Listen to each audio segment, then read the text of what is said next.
Good afternoon, ladies and gents. Well, thanks for attending.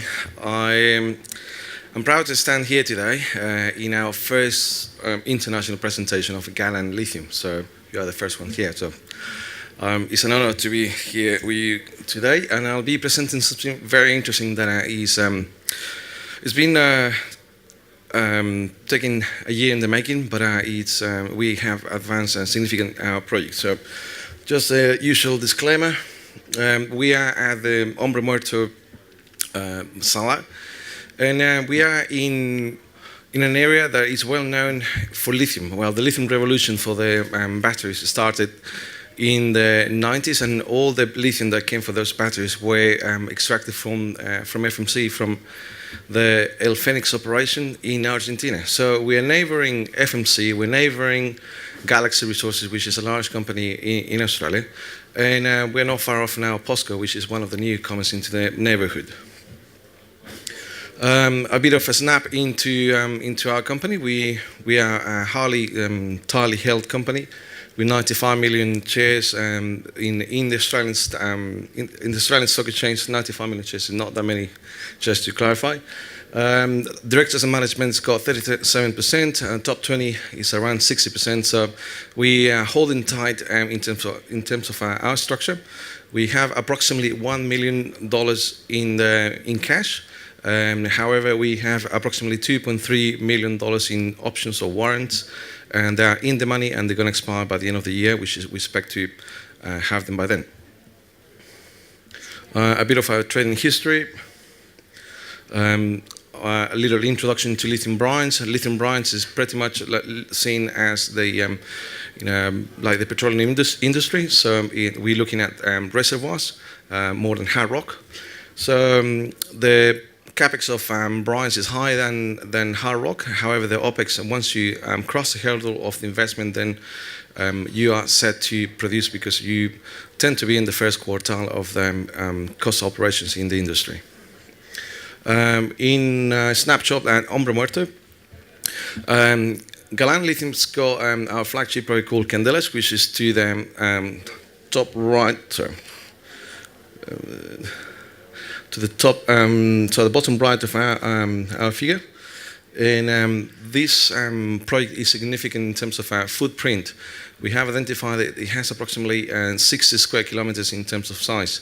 So trying to make a few comparisons, but in Australia is, if you're familiar with Australia, it's gone from Perth to Fremantle. If you know Sydney, is twice as distant to go from the CBD in Sydney to Bondi Beach. So it's significant in size. So if you walk 15 kilometers straight, you will notice how big this is. So this is our neighborhood. This is what I call Elephant Country. Livent is in red. Next door we got Galaxy in yellow, and to the north we got POSCO. This is Elephant Country, and we are exploring to demonstrate that we like to be one of the new members of the elephant family. What have we done since? We've done surface sampling, and we've done geophysics, and the geophysics has given us quite a bit of surprise. We have done two things. We've done a gravity survey, and this gravity survey has indicated that the depth of Candelas is around 600 to 800 meters. So this is definitely blew me away, and the reason being is my first calculation of this potential basin was around 200 meters. Now that we have this base, the depth of this base to be up to 800 meters, 600 meters is definitely has a few multiples. So, and that's not all what we've done. We've done also resistivity, and the interpretation. So the geophysics is called CSAMT.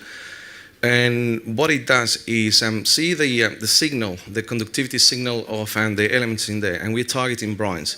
Brines has got a very strong signal compared to fresh water. So you know that water is conductive, brines is ultra conductive. What else is conductive? Sulfides. So we combined the two tests to indicate that in our area we don't have sulfides. We have a strong indication of potential brines. So a snapshot of all the lines that we've done at Candelas. gives you an idea within 15 kilometers of a strike and an average width of 4 kilometers, we got potential for something significantly big. Where are we? We have applied for the drilling permits. We want to be drilling as soon as possible.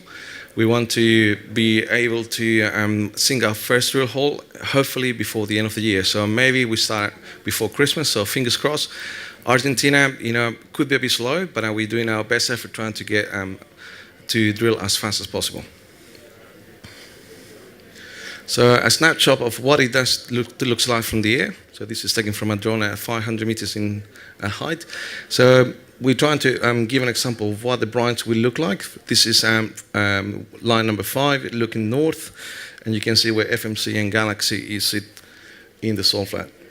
So we initially got very encouraged about the data that we have because we look into what Galaxy had in the NI 43101. So we identify a pilot channel that runs north to south, and it goes into Candelas. And our first sample, surface sampling, just gave us some interesting results that correlate to the data that we have from surface. So all of that data, plus the geophysics that we've seen, it gets us very, very, very interested, and we're really keen to go and drill it. And lately, last week, we have an announcement. We have done further work on the western tenements. And I can see some of our colleagues from the neighboring tenement. The geophysics are very strong. And I would like to highlight that Patapila here. Patapila has a strong signature for brine signature. So what we can say and show is not because we're not right in the guts of the salt flat, we are in an alluvial area that has conductivity. And most important, this exercise has helped us to calibrate in a way what we had seen at Candelas. Quantex said that the conductivity results that has been seen at the Western Basin, which is the FMC is producing, and we all know that it's economical, are very similar to what we've seen at Candelas.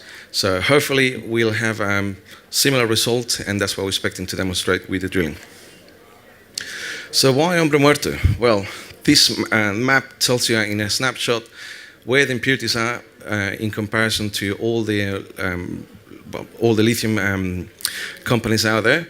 So in our left column we have sodium to sulfur to lithium ratio, and in the right column we have lithium to magnesium. So the more impurities you have, the more expensive you become as an operation. So Hombre Muerto is sitting right here at the top, so at the bottom left corner, and as you can see, the operating costs of these operations are showing that the less impurities, the cheaper you become to be a producer. So in another word, if this works, and you will see that this project will keep operating, keep processing lithium carbonate for the years to come, even if the market crashes in, let's say, in 10 years and there's an oversupply of lithium. So if we put this in the cost of the total industry, we see that Argentinian brines are very competitive. If you look in 10 years time, if you look what it was 10 years ago, all we can see were the first 3 bars. Now you see all the rest of the bars because the price of lithium is very significantly high. So we believe that we are in the right part of the world to develop a project that could be in operations in the near future. We want to mature the project as much as we can, and the key things that I see at Hombre Muerto are 4. Great, low impurities. We know that we have porosity, and we know we got size. So if you combine those 4 things, you have a recipe for a good project.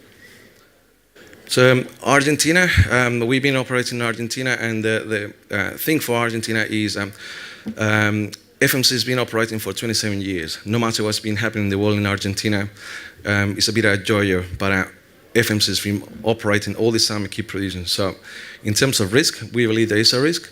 However, the history has demonstrated that you still can operate in Argentina.